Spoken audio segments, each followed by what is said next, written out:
Hi, you guys. Welcome to Life Lessons Learned. My name is Sherry. And in my previous video, you would have seen when I received words of wisdom from my 7-year-old at the time, and how I took those words to begin to create a totally different paradigm for the rest of my life. So if you haven't seen that video, you may want to jump over and watch that one. In this particular one, I talk about a time when I was almost 7, so I was about 5. And no, actually, I would have been 7, and my sister would have been 5. So this is a story that you'll hear about that. When I began to gain pearls of wisdom, even in my youth. Now, as you may know, many young kids, especially 5, 6, 7, 8, 9, 10, we see our parents as these all-knowing, optimistic, um, people that instilling into us the knowledge and the skills that we need to be able to move forward in life as productive citizens and to develop our character, our moral compass, and the ways that we should present ourselves to the world, and the ways that we should also have the world inhabitants present themselves to us. It can be very difficult for a parent to impart a lesson to someone that's younger, and that person sees that as perhaps not as fair or as wise as it should have been. So I'm going to share this story with you. And it's kind of a segment where a child first learns that maybe perhaps all parents aren't as all wise, all knowing as we would like to believe. And that can be a pretty traumatic letdown when you're 5, 6, and 7. So in this particular instance, my mother had just given all of us our allowance. So at least if you're not a baby boomer, you may not know what that refers to, but some parents will give their kids, some money at the end of the week if they completed all their chores, did their homework, met up to the expectations or the guidelines that the household held. Now, ours wasn't anything that we could write home about. Okay, it's just small change that we all would take to the corner store and assist in keeping the economy running by buying whatever candy or toys of choice that we wanted at that time. So at this particular time, there were 6 of us, so we all went to the corner store, and you get to buy what you want. We don't have anyone saying you can't get this or you can't get that. It was your allowance, and whatever you wanted to spend it on, you were able to do so. We all chose candy, cookies, and things like that. Well, this particular corner store at the time, back in the day, they corner stores had like the most delicious snacks and treats and things to choose from that were really wholesome and delicious, like homemade chocolate chip cookies, or at least chocolate chip cookies that tasted as if they were homemade.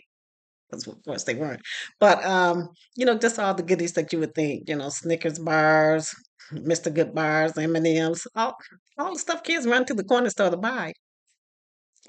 And when we'd gotten home, of course we were enjoying the fruits of our labor and all of that.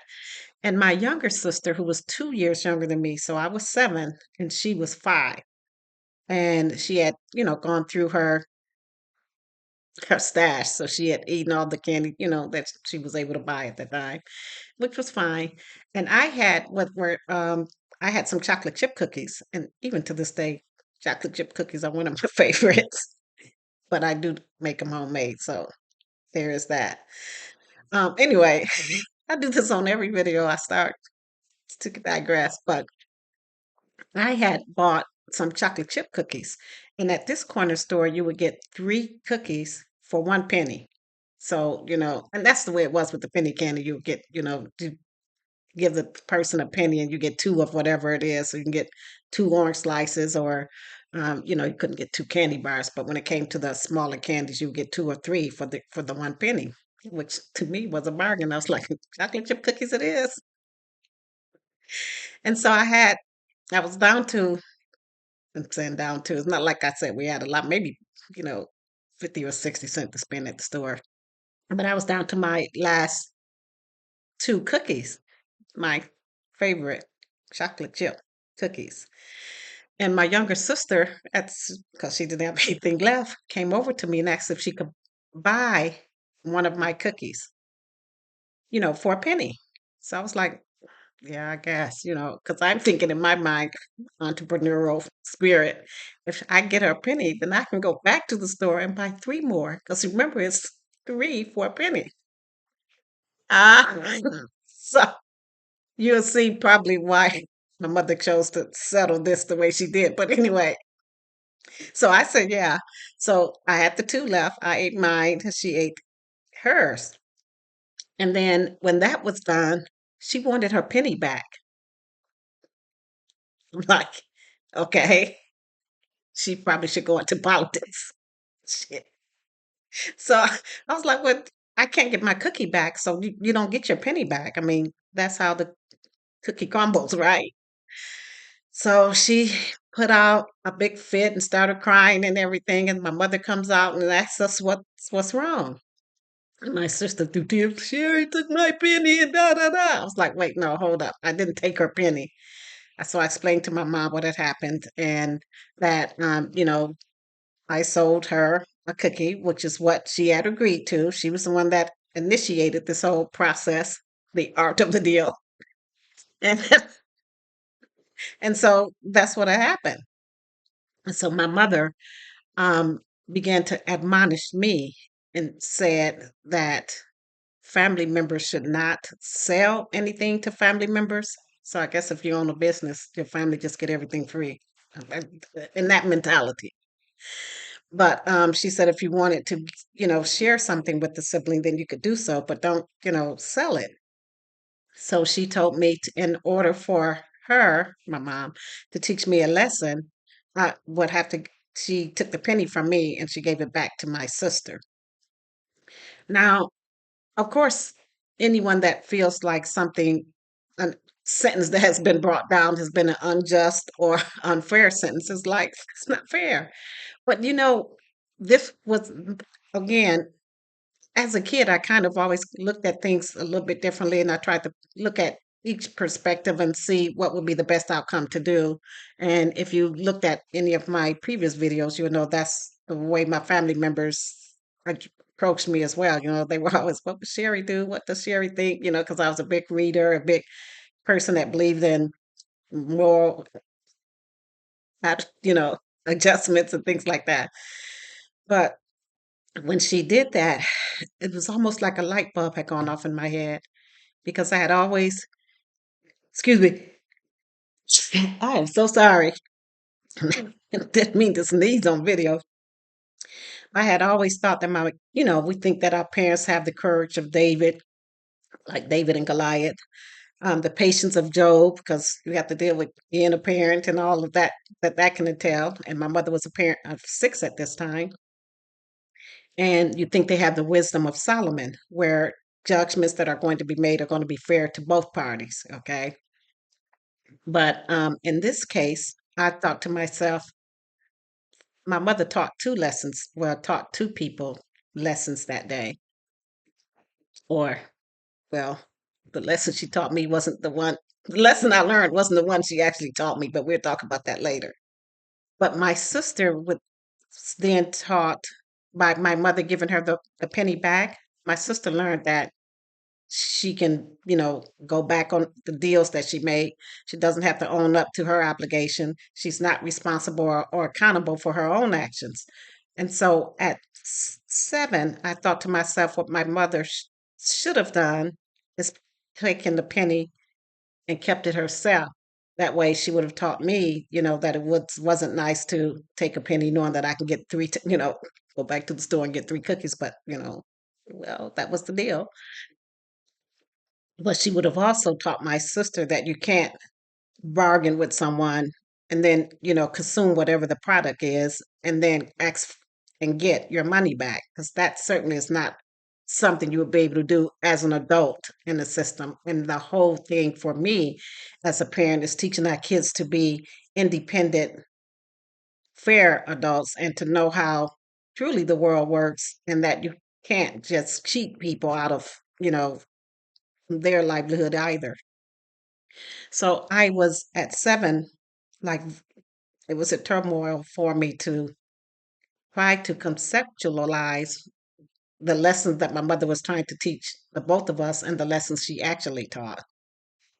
Now, that being said, we as parents are not all wise, all forgiving, and not all the time all loving. So we, as an adult, I get that now. Your parents will make mistakes. We'll talk about some I've made with my own girls.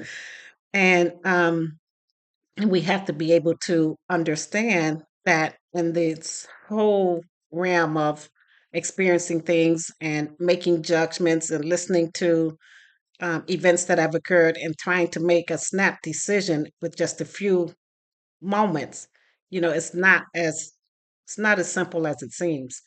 It's not like my mother was going to say, give me the penny and let me go back in my chambers and think this through and then come back out and I'll have a resolution. Her thing is, one kid is crying, the other kid had her penny, just give her a penny back, okay? That's it. So I get that. But I actually wound up writing, when I wrote for the Lancet State Journal, I actually wound up writing an article about that um, particular event in my life because it did have an impact on me. And of course, I'm always thinking of ways when I was dealing with my own girls as to what's a fair resolution, and not just with my own kids, but even in as I've said, in the workplace and the community that you participate in. What is really the right thing to do, not what is the thing that others are expecting you to do. And to this day, that's the barometer that I use when I make decisions on things, not how much is it going to benefit me or how much is it going to benefit my kids or even society. If you just think about what's the right thing to do, you are automatically benefiting yourself, benefiting your children, and benefiting society. And I know that's not a concept that a lot of people can wrap their heads around. But when you start thinking about how, if everything that we're doing is based on what is right rather than what's popular, what is right rather than what is going to get me more friends, what is right in this particular situation. And when I say right, I mean what's actually fair, what's justifiable, what can be justified correctly. And not just with perspectives and opinions and thoughts and feelings and everything else. What in this situation is the right thing to do. And when we let ourselves be led by that, guess what? You can sleep at night, you know? So that was something that was, mm, it took a long time for me to, well, I can't say get over it because there was, plenty of lessons to be learned in that. But um, it's very interesting that, well, I'll just leave that at that. That sister wound up in life having to learn the lesson that she should have learned at 5 had the situation, the outcome, the result, the judgment had been different.